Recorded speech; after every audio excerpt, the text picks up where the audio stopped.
Istri saya juga sampai heran, makanya sampai dibawa, "Ayo kita ke Fatmawati," mungkin rumah sakit besar gitu kan. Rumah sakit besar, lebih komplit alatnya, mungkin lebih bisa mendetek, gitu. Ya ronsen, CT scan, nggak ada. Nggak ada penyakitnya. Akhirnya ada itu, yang kerabat itu kan, paranormal itu, udah ada di kamar gitu kan. Bawa ke kamar, dia mungkin dia terawang dulu kan, diterawang dulu, dilihat, wah maaf nih Ri, katanya gitu. Ini kiriman dari orang gitu, ada yang nggak suka sama lu, katanya gitu. Ya ada yang lewat tadi ke kamar, lihat nggak?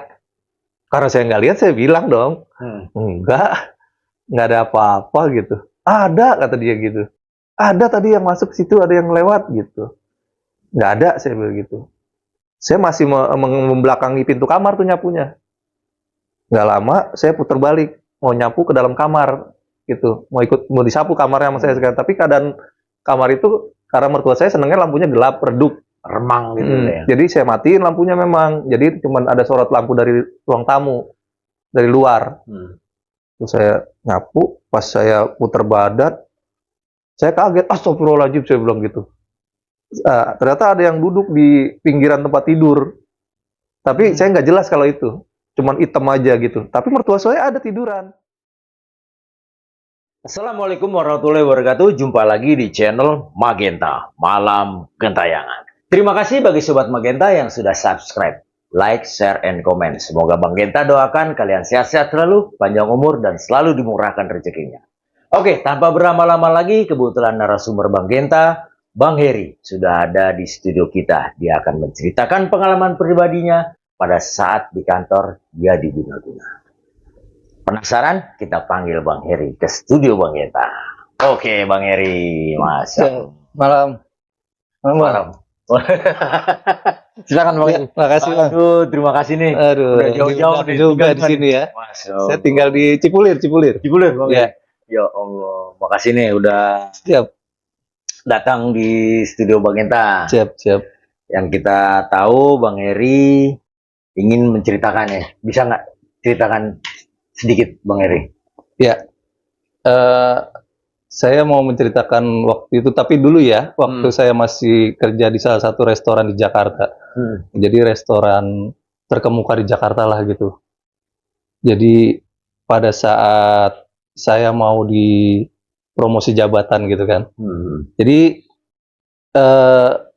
saya tugas di luar, mau tugas di luar gitu kan. Jadi saya di restoran itu kan ada catering, ada buffet gitu kan. Jadi nggak selalu di dalam. Jadi kadang-kadang ada tugas di hotel mana gitu kan, di perumahan mana ada acara apa gitu kan, ada wedding, ada apa gitu kan, macam-macam. Jadi waktu itu, tapi saya lupa kapan waktunya ya, karena udah lama.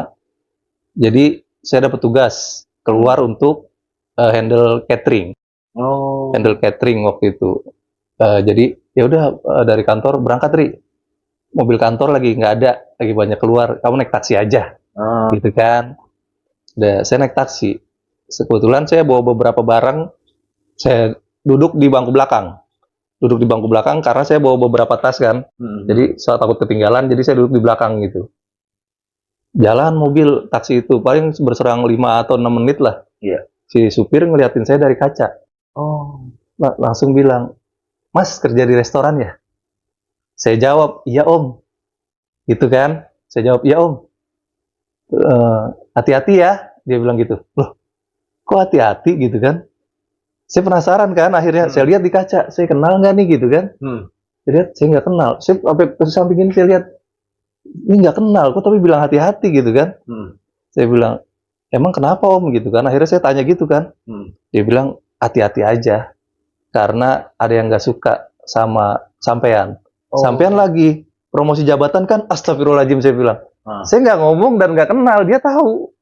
Memang waktu itu saya lagi ada promosi jabatan satu tingkat lah gitu. Gitu. Terus saya pikir ini orang siapa gitu kan. Saya liatin lagi. Tapi saya nggak kenal. Saya pikir takutnya teman kerja kah gitu, dia nyambi jadi supir gitu kan. Ternyata saya nggak kenal. Dia bilang, tahan dulu Bang. Siap. Biar penasaran, kita mau sapa Sobat Magenta dulu nih Bang. Sebentar. Oke, bagi Sobat Magenta yang belum subscribe, like, share, and comment, silakan subscribe. Semoga pundi-pundi Magenta semakin berkembang. Bagi Sobat Magenta yang mau sharing cerita atau kirim ceritanya, kirim email ke magentachannel479@gmail.com. So, penasaran dengan cerita selengkapnya? Cari posisi senyaman mungkin, gunakan headset Anda. Dare to hear, let the story begin.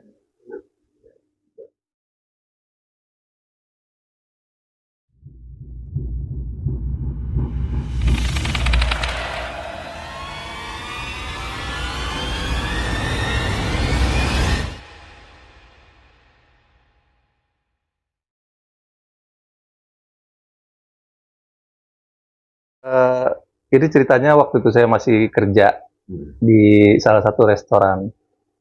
Jadi waktu itu saya sedang ada promosi jabatan dan kebetulan saya waktu itu dapat tugas di luar. Jadi di restoran itu ada tugas yang namanya untuk outside catering gitu kan. Saya dapat tugas di sana, kebetulan mobil kantor itu keluar semua, akhirnya saya naik taksi untuk menuju tempat catering, outside catering itu. Nah, di situ ada kejadian yang menurut saya juga cukup aneh ya.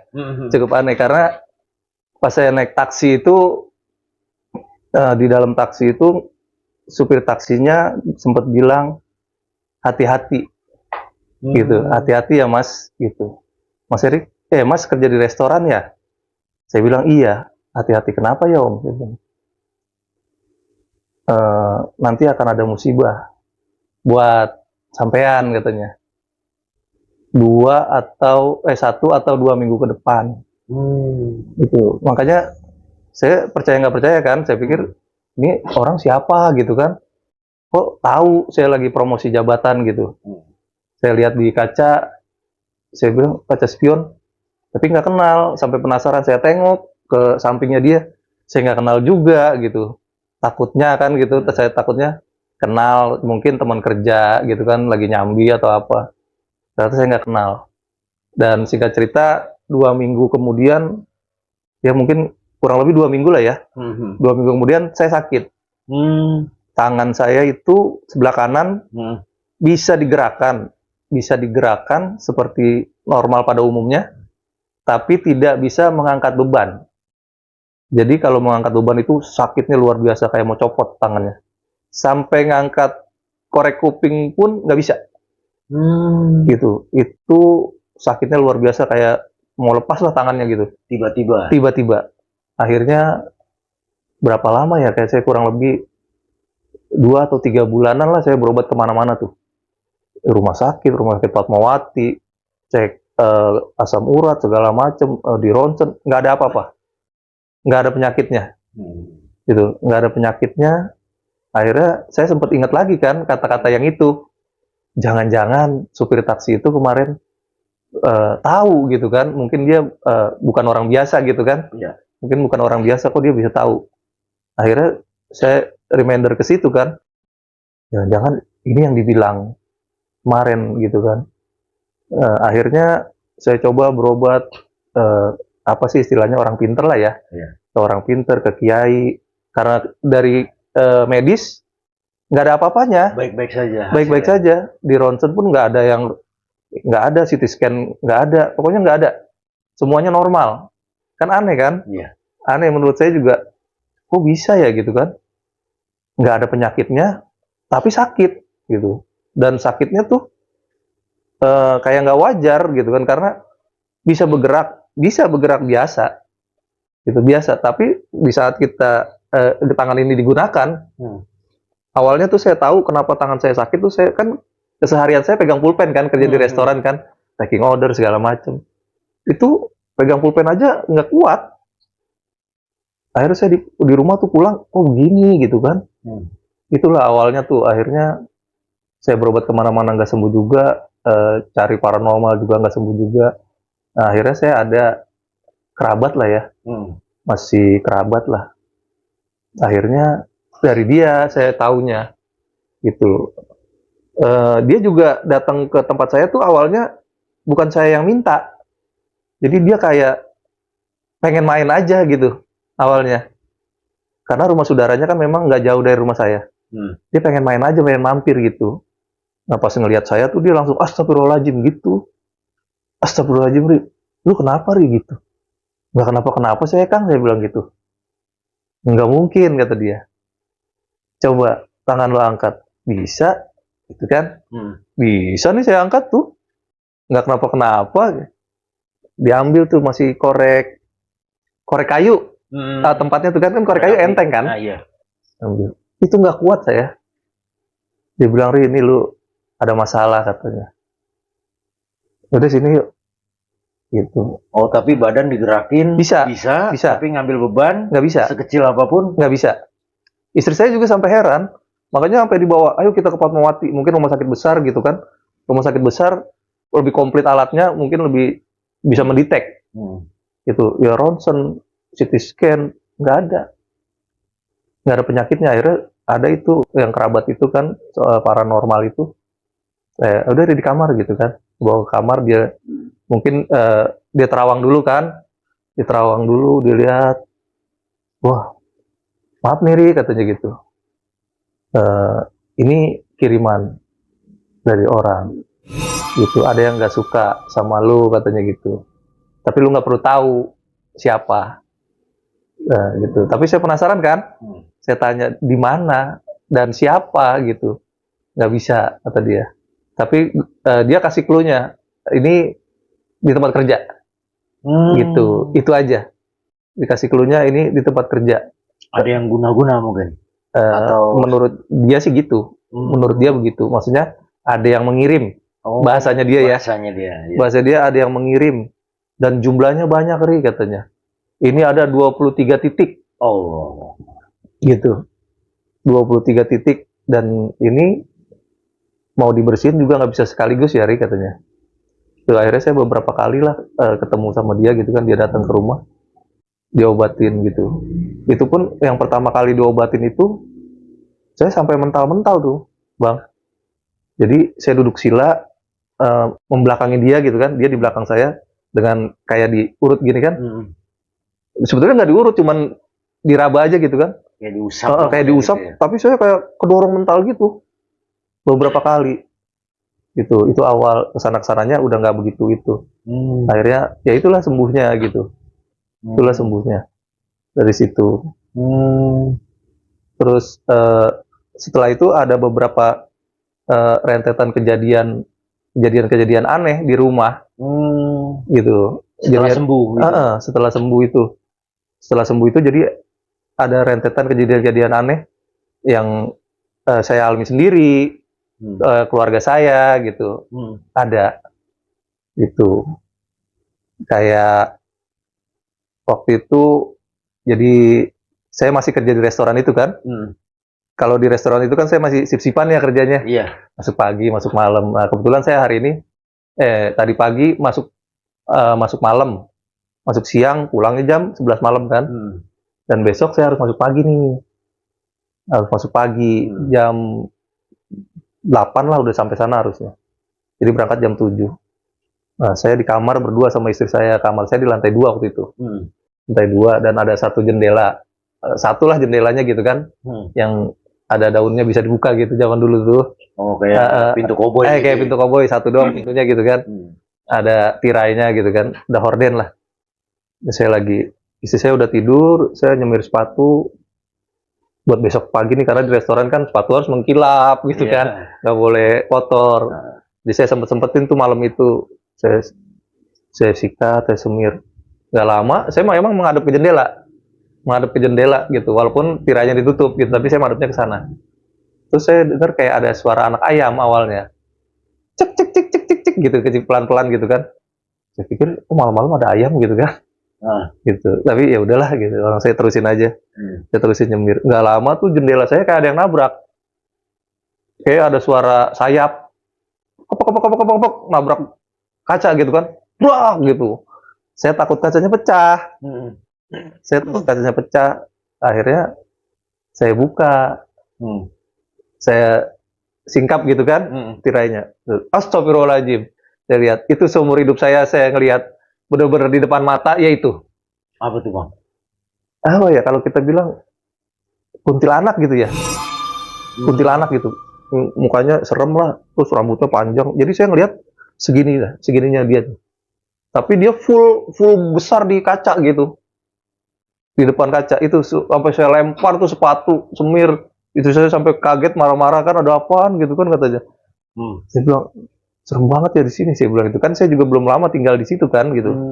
Baru berapa bulan lah tinggal di situ. Di rumah mertua karena kan baru nikah waktu itu, jadi nggak belum ngontrak lah gitu. Tuh awalnya tuh saya lihat sampai sekarang sih alhamdulillah enggak ya. Enggak ngeliatnya, jangan ya gitu. Jangan, karena ya itulah pertama kali ngeliat tuh. Bener-bener di depan muka dan deket gitu. Kan biasanya cuma dengarkan dari orang. Oh, gue lihat ini, Ri.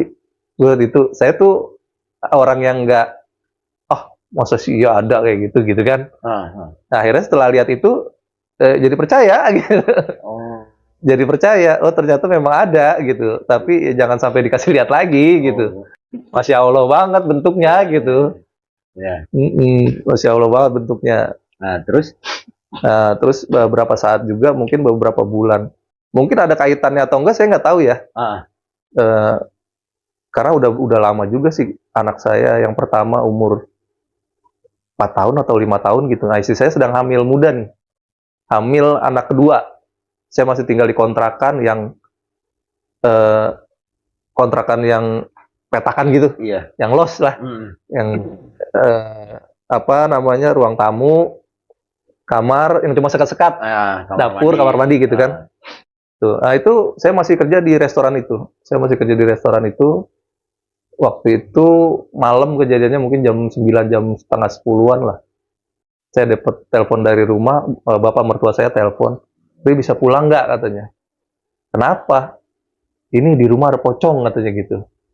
Saya bilang, "Masya Allah, emang bener ada pocong?" "Mana ada sih," saya bilang gitu.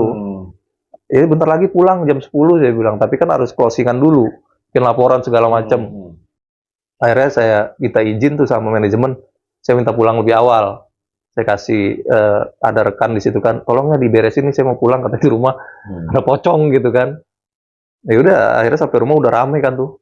Ada Pak Ustadz, ada warga segala macam kan, ada mertua saya banyak, ada adik-adik saya juga pada datang tuh. Situ saya tanya ada apaan. Anak saya juga masih kondisi shock tuh. Umurnya baru 5 tahun lah kalau nggak salah. Saya lupa juga sih ya. Saya tanya sama istri saya, "Kenapa?" Padahal pintu depan itu keadaan tertutup, Bang. Pintu ruang tamu kayak gini kan, keadaan tertutup. Jadi tuh si pocong lewat, lompat-lompat dengan berlumuran itu apa katanya? Berlumuran tanah merah itu. Lompat-lompat ke arah belakang dapur. Istri saya benar-benar ngelihat dan anak saya pun ngelihat. Anak saya sampai ngejerit, sampai tetangga pada, ada apaan tuh gitu.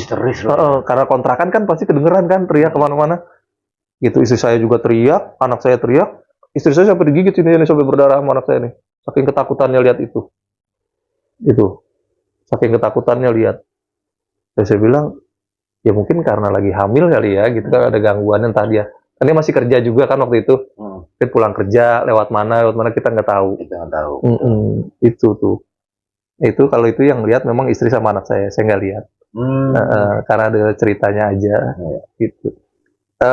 Ada juga mungkin ini ada kaitannya dengan istri saya. Ternyata istri saya itu mungkin dikasih nikmat sama Tuhan ya. Jadi dia kadang bisa melihat makhluk gaib tanpa dia minta.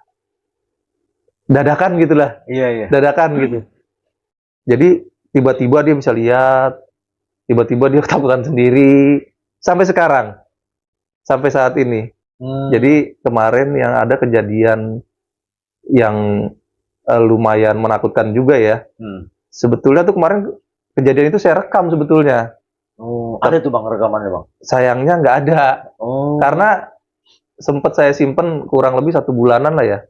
Tuh istri saya lihat-lihat handphone, lihat-lihat foto, video gitu. dia lihat sendiri, dia sendiri kayak gitu, akhirnya dia ketakutan, akhirnya dia suruh hapus, suruh dihapus. Jadi kejadiannya, istri saya kan waktu itu tugas di salah satu mall di Jakarta. Tugas di salah satu mall di Jakarta kan memang pindah-pindah mallnya ya kan, namanya pameran. Iya. Istri saya freelance, jadi mall to mall gitu. Iya. Dari mall satu Pindah-pindah gitu. Jadi di mana ada event ya kita di situlah gitu. Di mana ada event kita ikut, Jadi istri saya pokoknya merangkap SPG gitu kan, yang jualin lah juga, berjualan gitu.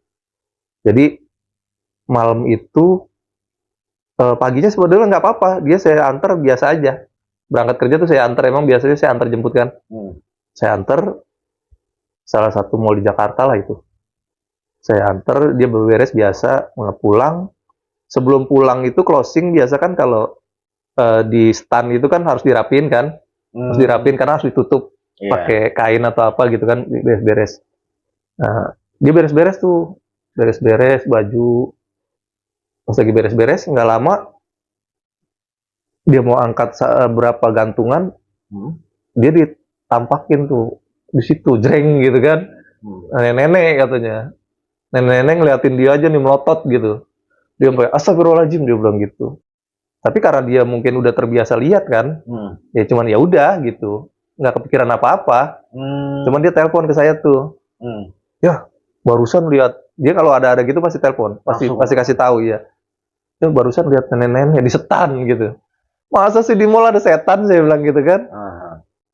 Nggak percaya katanya gitu. Ya mana percaya gitu, kan terang mall gitu. Ya kan tadi pas closingan kan udah jam 10, lampu udah mulai dikurangin kan.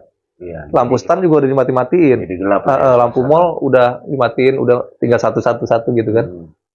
Itu akhirnya saya jemput tuh.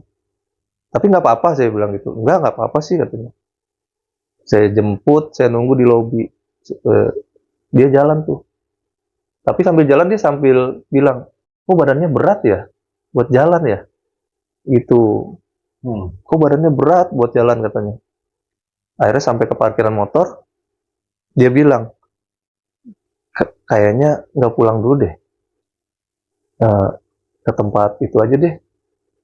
Ada yang saya ngobatin saya tuh. Yang ngobatin saya. Ada. Akhirnya, coba saya telepon gitu kan. Saya telepon. Kang, ada di rumah nggak? Saya bilang gitu.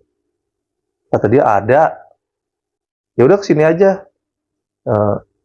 Saya bilang, iya nih, mau si istri saya kan namanya Sari tuh.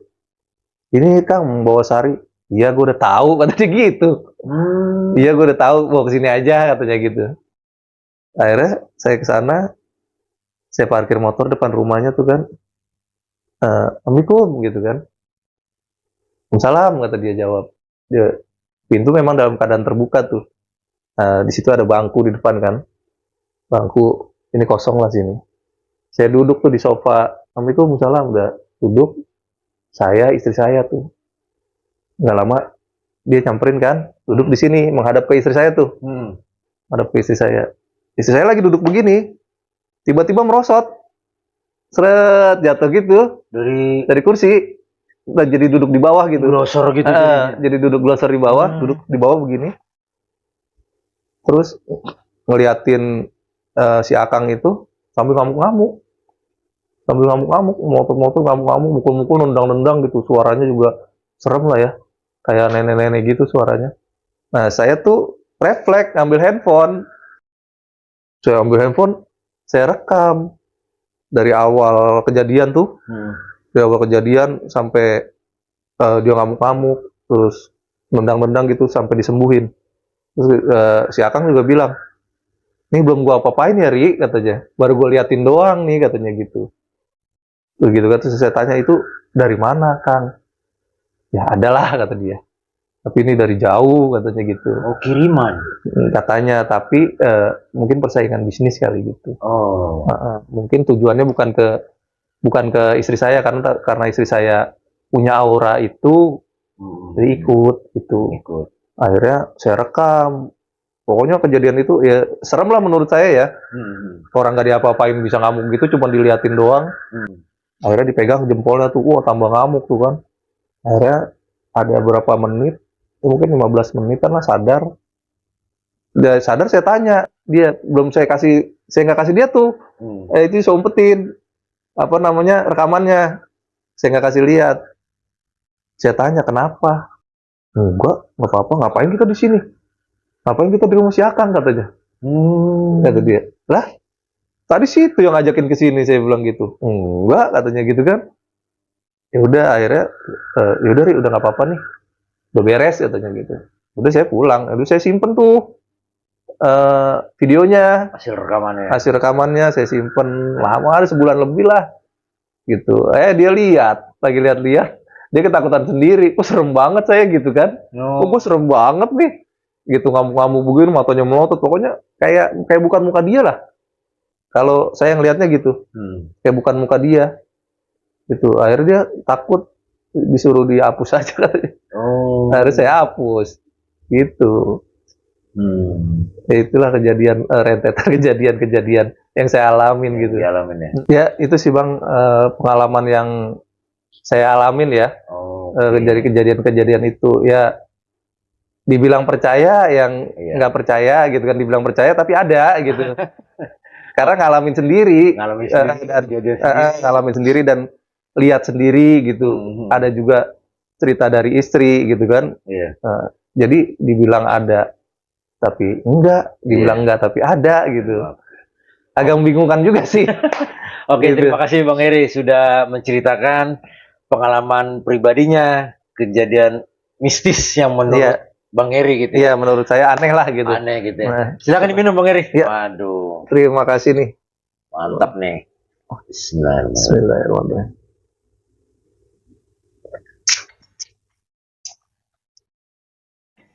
Bang Heri, Bang Genta mau tanya nih Bang Heri.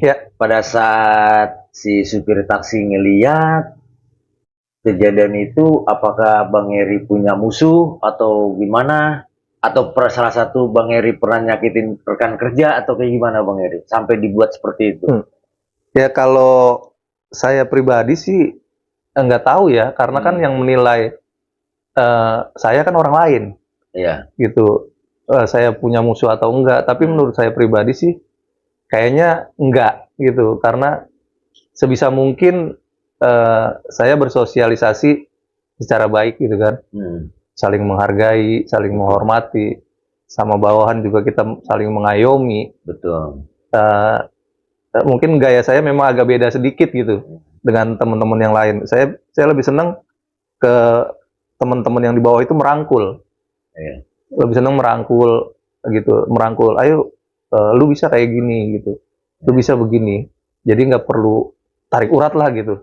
Gitu. Jadi kalau dibilang ada musuh atau enggak, ya memang saya nggak tahu. Tapi kalau menurut saya pribadi sih enggak gitu.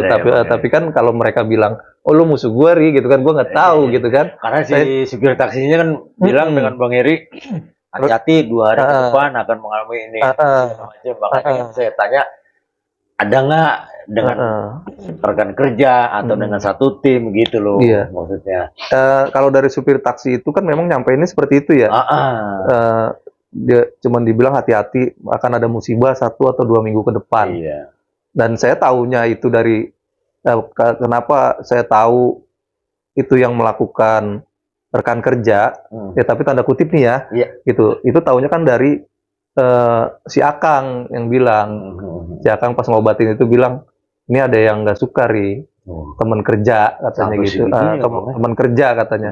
Tapi sampai saat ini pun saya nggak pernah mencari tahu dan nggak mau tahu dan juga percaya nggak percaya, gitu kan. Apaan sih, emang ada yang kayak gitu kan. Ya kan, karena memang nggak kelihatan kan gitu. Kita nggak bisa nebak-nebak juga siapa terus bentuknya apa gitu. Karena kan si Akang juga kan nggak mau ngasih tahu. Kita tahunya kan dari si Akang itu. Kalau supir taksi kan nggak jelasin siapa yang berbuat gitu. Tahunya pokoknya 1-2 minggu depan lu akan sakit Ri gitu. Dan saya tahunya dari si Akang bahwa itu teman kerja gitu. Ada yang nggak suka sama lu Ri, karena ya mungkin itu karena lagi promosi jabatan itu. Betul, gitu. Tuh. Percaya nggak percaya bahwa hal gaib selalu ada di sekitar kita. Dan Bang Heri ini baru pertama kali melihat sesosok kuntilanak. Nah, menurut Bang Eri, pertama kali ngelihat bahwa makhluk yang selalu berada di dekat kita tuh gimana perasaan yang pertama kali itu, Bang Eri? Takut banget ya, takut banget karena selama ini kan cuma dengar dari orang, terus lihat buku gitu kan, kadang oh penampakannya kayak gini loh gitu. Matanya gimana, Bang Eri? Ya matanya tuh gede, menyorot gitu kan. Jadi kayak mau diterkam gimana sih? Nah, kan kalau kuntilanak tuh kan ada 3 versi nih, Bang Eri. Nah, itu saya juga belum tahu makanya tuh. Matanya tuh hitam, merah atau hijau. Ini merah. Ini merah. Merah. Tuh, kalau merah dedengkotnya tuh yang ketemu dengan Bang merah. Eri. Oh gitu. Iya, begitu sih Bang Eri. Merah. Merah, Bang. Makanya saya bilang kayak mau nerekam gitu. Gimana sih? Orang di depan ya kan jarak sejengkal itu. Gitu langsung saya kan. Akhirnya percaya tuh Bang Eri. Akhirnya jadi percaya kalau itu ada gitu. Dan saya nggak mau dikasih lihat lagi. Janganlah ya gitu. Udah itu aja. Cukup sekali aja gitu. Nah, terakhir nih Bang Eri. Nah, pertama kali ngeliat itu kan Bang Eri, apa ke badannya gemeter, apa besokan itu merasa sakit atau kayak gimana tuh Bang Eri? Awal ngeliat itu ya lemes banget gitu. Langsung kayak nggak bisa ngapa-ngapain karena shock. Baru pertama kali ngelihat dan jaraknya deket dan depan mata gitu kan. Nah, sang istri pun bisa melihat indera yang awalnya saya juga belum tahu istri bisa ngelihat gitu. Terus saya berjalannya waktu, akhirnya dia juga baru menyadari gitu. Akhirnya kelebihan. Baru menyadari kalau dia bisa melihat hal-hal gaib tanpa dia sadari gitu. Kadang dia jadi ketakutan sendiri gitu. Kadang apaan sih tuh gitu kan. Ntar kalau lagi jalan berdua, ya, tadi lihat nggak itu lewat gitu. Nah ini ada satu kejadian yang baru-baru ini ya, sebetulnya baru-baru ini. Di saat mertua saya sakit, kan dirawat di rumah sakit 1 mingguan. Terus pulang tuh bulan puasa ya. Terus pulang di rumah beberapa hari di rumah. Saya kan kalau di rumah suka bantu-bantu istri juga nyapu, ngepel gitu kan. Nah kebetulan habis banyak tamu nih. Nah, mertua saya tuh tidur di kamar, istri saya duduk di sini nih. Ya ini kamar lah ya. Istri saya duduk di sini, saya nyapu. Pintu kamar mertua saya terbuka. Saya lagi nyapu, pas saya sampai depan pintu kamar mertua saya, istri saya bilang, ya ada yang lewat tadi ke kamar, lihat nggak? Karena saya nggak lihat, saya bilang dong, nggak ada apa-apa gitu. Ada, kata dia gitu. Ada tadi yang masuk situ, ada yang lewat gitu. Nggak ada, saya bilang gitu. Saya masih membelakangi pintu kamar tuh nyapunya.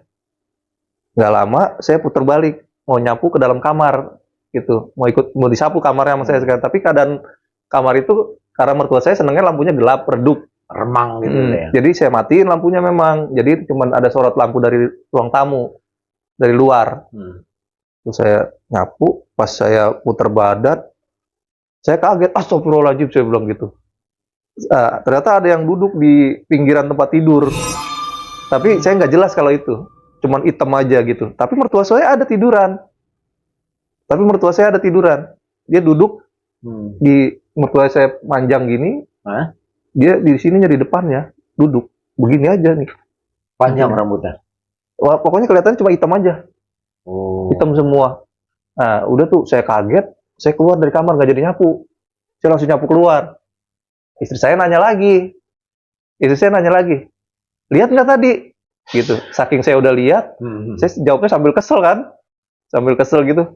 Udah tahu. Saya bilang gitu. Udah tahu gitu. Istri saya langsung udah ngerti kalau udah gitu. Berarti saya udah lihat gitu. Nah, sang istri bisa melihat gitu suatu anugerah atau risih apa riskan? Harusnya kalau menurut paranormal gitu kan harusnya itu anugerah ya, harusnya. Tapi istri saya sebetulnya nggak mau. Kadang suka kebawa ketakutan sendiri gitu, tiba-tiba ngelihat, tiba-tiba depan muka, dia bilang gitu kan, tiba-tiba ada di samping, tiba-tiba rame di depan dia. Itu nggak kenal waktu bang? Nggak kenal waktu. Kalau emang lagi jadi kayak gini misalnya kita pergi ke suatu tempat, misalnya ini yang contoh yang biasa yang sering ekstrim ya. Kan kadang kan saya juga suka naik gunung, terus juga camping family camp gitulah. family camp gitu sama anak-anak. Ya, itu dia sering lihat gitu. Jadi kalau misalnya mau ke toilet, kalau dia udah minta diantar, mau siang mau malam dia mau ke toilet minta diantar, pasti dia lihat. Saya udah hafal jadinya gitu sekarang. Ya anterin dong mau ke toilet gitu. Ya sih orang cuma ke situ doang, dia nggak mau. Pusing biasanya di depan pintu atau di samping pintu udah ada. Gitu. Bang Eri nemenin. Pasti temenin gitu. Oh. Jadi kadang naik motor misalnya. Mau pergi kemana gitu, lewat pemakaman lah, Iya. Lewat pemakaman kayak Tanah Kusir saya lewat nih, perasaan dia ada yang nyebrang, wah. gitu, ya ada yang nyebrang tuh, lihat nggak tadi? Enggak, saya jadi kan merinding sendiri gitu kan, apaan sih bun, saya gitu kan, itu tadi ada yang nyebrang, enggak, kadang tuh ada anak kecil tuh nyebrang gitu, jadi saya udah akhirnya terbiasa sendiri, tapi ya udahlah nggak usah dibahas gitu. Sampai hari ini bang. Sampai saat ini. Masya Allah. Sampai saat ini masih seperti itu. Kadang-kadang suka ditampakin segala macam bang ya. Tapi dia kalau yang mungkin kalau yang penampakannya nggak ekstrim dia nggak cerita. Gitu. Tapi kalau yang penampakannya kadang ada yang banget seremnya gitu kan. Iya. Itu pasti dia cerita gitu. Ini tadi cuman kalau cuma sekelewatan doang dia cuma bilang lihat nggak tadi gitu doang. Oke. Gitu sampai sekarang. Kan kalau kejadian yang dia ada di kamar mertua saya juga belum lama, baru bulan puasa lalu. Puasa lalu. Itu mau gondoruo kali bang ya? Nggak tahu deh. Salah gelap ya, nggak kelihatan. Karena itu saya nggak begitu takut. Beda sama yang saya lihat di kamar, kamar saya sendiri. Karena itu kan ngelihatnya cuman kayak bayangan aja gitu. Iya. Cuma itu. Saya kayak bayangan lah, hitam lah pokoknya gitu. Beda sama yang di kamar kan, saya buka tirai benar-benar di sini gitu, benar-benar depan muka. Oke Bang Eri, terima kasih nih udah menceritakan. Siap. Untuk sobat Magenta di rumah, bisa nggak Bang Eri memberikan pesan agar makhluk astral yang selalu berdekatan dengan kita dan selalu berdampingan agar kita tidak takut, gimana cara mengatasinya Bang Eri? Ya, buat teman-teman di rumah, memang makhluk astral itu sebetulnya ada. Jadi kita harus saling menghargai lah tempatnya mereka gitu. Jadi jangan saling mengusik, saling menjaga apa kita kemana-mana gitu kan, ya permisilah gitu. Karena ternyata di balik dunia kita yang nyata ada mereka gitu. Oke. Adab yang utama, bukan gitu Bang Eri. Terima kasih Bang Eri. Sama-sama. Salam sehat selalu. Amin. Istri dan keluarga Bang Eri. Amin. Terima kasih.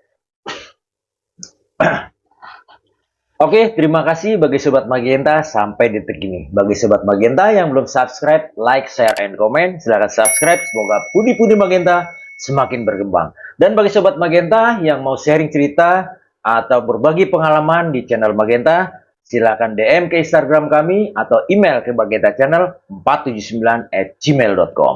See you and beware of your mind.